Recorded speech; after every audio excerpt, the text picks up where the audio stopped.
नमस्कार, स्वागत है आपका हमारे यूट्यूब चैनल पर। बात करते हैं आरटीई 2009 के तहत गैर सरकारी विद्यालयों में निःशुल्क प्रवेश हेतु दिशा निर्देश सहित टाइम फ्रेम जारी कर दी गई है, जिसके तहत आप निःशुल्क सीट पर प्रवेश हेतु आवेदन कर सकते हैं। आवेदन कैसे करेंगे, आवेदन के लिए क्या पात्रताएं होगी, आवेदन किस प्रकार से अप्लाई होगा, साथ ही लॉटरी कब निकलेगी और इसके लिए कौन कौन सी पात्रता होना जरूरी है, तो सभी इस प्रकार की संपूर्ण जानकारी हम इस वीडियो में आपको प्रदान करेंगे। तो सबसे पहले बात करेंगे आरटीई यानी एडमिशन, जो कि निःशुल्क एडमिशन होता है गैर सरकारी विद्यालयों में, जो कि जहाँ पे जितने प्रवेशित छात्र होते हैं, जैसे कि अनुमानित छात्र 40 हैं, तो 40 का 25% विद्यार्थी वो निःशुल्क प्रवेश होता है, यानी 40 में से 10 विद्यार्थी को निःशुल्क प्रवेश दिया जाता है। जो इस आवेदन करेंगे उन्हीं में से निःशुल्क प्रवेश मिलेगा और उन्हीं निःशुल्क प्रवेश करने वाले 10 विद्यार्थियों का भुगतान सरकार द्वारा किया जाता है।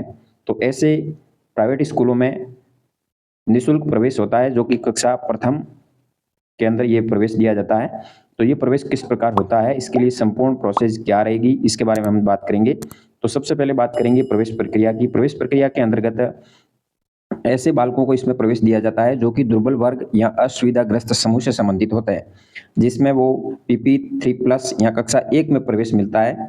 तो ये समस्त नवप्रवेशित जो भी बालक होते हैं, बालक या बालिका जो भी, उनको कक्षा फर्स्ट में इसके अंतर्गत 25% के आधार पर प्रवेश दिया जाता है। इसके लिए टाइम फ्रेम भी जारी कर दी है। टाइम फ्रेम के अंतर्गत विज्ञापन जारी कर दिया गया है, जिसके तहत 24 मार्च तक संबंधित विद्यालय अपना प्रोफाइल अपडेट करेंगे। 25 मार्च से इसके आवेदन प्रारंभ हो जाएंगे ऑनलाइन। जो अभिभावक 25 मार्च से 7 अप्रैल के मध्य, यानी अंतिम तिथि 7 अप्रैल रहेगी, 7 अप्रैल तक आप ऑनलाइन पोर्टल के ऊपर जाकर के आवेदन कर पाएंगे। ऑनलाइन आवेदन करने के बाद 9 अप्रैल 2025 को इसकी बालकों की वरीयता क्रम निर्धारण होगा लॉटरी के माध्यम से, और राज्य स्तर पर एनआईसी द्वारा ये कार्य किया जाएगा। अब अभिभावकों द्वारा ऑनलाइन रिपोर्टिंग आपको करनी होगी, जिसमें 9 अप्रैल से 15 अप्रैल 2025 के मध्य विभाग द्वारा लॉटरी के माध्यम से सिलेक्ट होने पर रिपोर्टिंग करनी होगी। विद्यालय द्वारा आवेदन पत्रों की जांच से वो 9 अप्रैल से 21 अप्रैल के मध्य होगी। फिर शेष समस्त आवेदन ऑटो वेरीफाई हो जाएंगी 22 अप्रैल तक। अभिभावकों द्वारा दस्तावेजों में संशोधन करना है तो वो भी 9 अप्रैल से 24 अप्रैल के मध्य होगा। विद्यालय द्वारा आवेदन पत्रों की पुनः जांच 9 अप्रैल से 28 अप्रैल के मध्य होगी। रिजेक्शन रिक्वेस्ट है कोई तो वो 11 अप्रैल से 5 मई के मध्य सीबीओ लेवल से होगी। संशोधित दस्तावेज विद्यालय द्वारा जांच नहीं किए जाने पर ऑटो वेरीफाई 6 मई तक होगा। पोर्टल द्वारा उपलब्ध आरटी सीट पर चयन करना प्रथम चरण में आवंटन होने के बाद 9 मई से 15 जुलाई के मध्य राज्य स्तर पर एनआईसी द्वारा किया जाएगा। पोर्टल द्वारा उपलब्ध आरटी सीट पर चयन करना 16 जुलाई से 5 अगस्त के मध्य, और पोर्टल द्वारा उपलब्ध आरटी सीट पर चयन करना 6 अगस्त से 31 अगस्त के मध्य होगा, जिसमें अंतिम चरण के तहत इनको सिलेक्ट किया जाएगा। अब सिलेक्ट होने के लिए आपको ऑनलाइन आवेदन करना होगा। ऑनलाइन आवेदन करने से पहले इसके लिए पात्रता क्या होना जरूरी है, तो पात्रता की बात करते हैं। इसमें प्रवेश के लिए सबसे पहली बात है, बालक गैर सरकारी विद्यालय के आसपास के क्षेत्र का होना जरूरी है, यानी कैचमेंट एरिया में निवास करने वाला हो, यानी उसी गांव या वार्ड का हो या उसी ग्राम पंचायत का हो। ग्राम पंचायत के बाहर का विद्यार्थी इसमें प्रवेश नहीं ले सकता है। तो उस ग्राम पंचायत या उस गांव में जहाँ पे जो गैर सरकारी विद्यालय है, उस गैर सरकारी विद्यालय के आसपास के एरिया का हो या उसी गाँव या उसी पंचायत का होना जरूरी है। दूसरी बात, 25-26 में जो आरटी में प्रवेश होगा वो 33 जिलों के आधार पर होगा, नए जिलों के अनुसार नहीं होगा। तीसरी शर्त यह है कि बालक दुर्बल वर्ग और असुविधाग्रस्त समूह से होना जरूरी है। अब असुविधाग्रस्त या दुर्बल बालक कौन से होते हैं, तो उनकी बात करेंगे। असुविधाग्रस्त और दुर्बल वर्ग में कौन कौन से बालक आएंगे, ऐसे बालक जिनके अभिभावकों की वार्षिक आय 2.5 लाख रुपए से या 2.5 लाख से कम हो, 2.5 लाख या 2.5 लाख से कम हो, ऐसे ही अभिभावक के बच्चे आएंगे। दूसरी बात, अनुसूचित जनजाति के बच्चे। तीसरा, अनुसूचित जनजाति के बच्चे और अनुसूचित जाति यानी एससी और एसटी के बालक। फिर आएंगे अनाथ बालक जिनके माता पिता न हो, एचआईवी या कैंसर से प्रभावित बालक है तो वो, युद्ध विधवा के बालक, निःशक्त बालक, जो निःशक्त व्यक्ति की परिभाषा जो कि इस तहत कानून के एक्ट 2016 के तहत सम्मिलित की गई उसके अनुसार, पिछड़ा वर्ग या विशेष पिछड़ा वर्ग, ऐसे बालक जिनके अभिभावकों की वार्षिक आय 2.5 लाख रुपये उससे अधिक नहीं हो, यानी ओबीसी वर्ग में ऐसे बालक आएंगे जिनकी वार्षिक आय 2.5 लाख से कम या 2.5 लाख हो, वही इसमें सम्मिलित हो सकते हैं, यानी इससे अधिक होने पर वो सम्मिलित नहीं हो पाएंगे।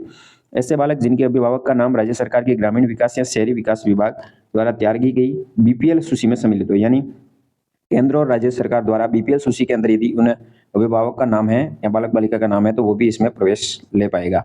तो ये मुख्यतः शर्तें होगी, जिसमें 2.5 लाख इनकम होना जरूरी है, इससे ज़्यादा होना जरूरी नहीं है, और संबंधित एरिया का होना जरूरी है। यदि संबंधित एरिया से बाहर है तो वो एंट्री नहीं ले पाएगा। अब प्रवेश के लिए कक्षाएं इसमें PP3 यानी जिसमें नर्सरी क्लास की बात करते हैं, जिसमें 3 वर्ष या कम से कम 3 वर्ष का होना बालक का जरूरी है और अधिक से अधिक 4 वर्ष। इसी तरह प्रथम क्लास में प्रवेश लेना है तो 6 वर्ष आयु होना जरूरी है और 7 वर्ष से कम होना जरूरी है। यानी ये आयु है वो 31 जुलाई 2025 को पूर्ण होना जरूरी है। यानी 31 जुलाई को वो 6 वर्ष का पूर्ण हो रहा है तो आप इसमें प्रवेश ले सकते हैं। दूसरी बात है, निःशुल्क प्रवेश हेतु निवास प्रमाण पत्र की आवश्यकता होगी। तो निवास प्रमाण पत्र यानी मूल निवास की आवश्यकता होगी। ऑनलाइन आवेदन इसी तरह से सूचनाएं मांगी जाएगी जो कि ऑफलाइन प्रपत्र दिया गया है, इसको भर करके आप ऑनलाइन कर सकते हैं। आवेदन करने के लिए जिसमें प्रवेश हेतु कक्षा है, प्रवेशार्थी का यह नाम आएगा, लिंग, आधार नंबर, जन्म तिथि, प्रवेशार्थी का धर्म, जाति, प्रवेशार्थी की संबंधी सूचना, माता पिता का नाम, आधार नंबर दोनों के, शिक्षक का नाम, आधार नंबर। तो इस तरह से ये सारी सूचनाएं जो कि आप इसमें इसकी प्रिंट लेकर के भर सकते हैं। हमारे टेलीग्राम ग्रुप में ये आपको PDF उपलब्ध करवा दी जाएगी, वहाँ से आप डाउनलोड कर सकते हैं। इसको ऑफलाइन भरने के बाद आपको ऑनलाइन भी अप्लाई करना होगा। ऑनलाइन अप्लाई करने के लिए आप PSP पोर्टल के ऊपर जा सकते हैं या फिर राजस्थान प्राइवेट स्कूल ऐप भी डाउनलोड करके अपने मोबाइल से आवेदन कर सकते हैं।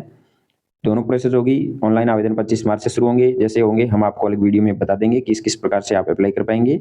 साथ ही शपथ पत्र, माता पिता, संरक्षक द्वारा घोषणा, ये भी साथ में आपको ऐड करना होगा।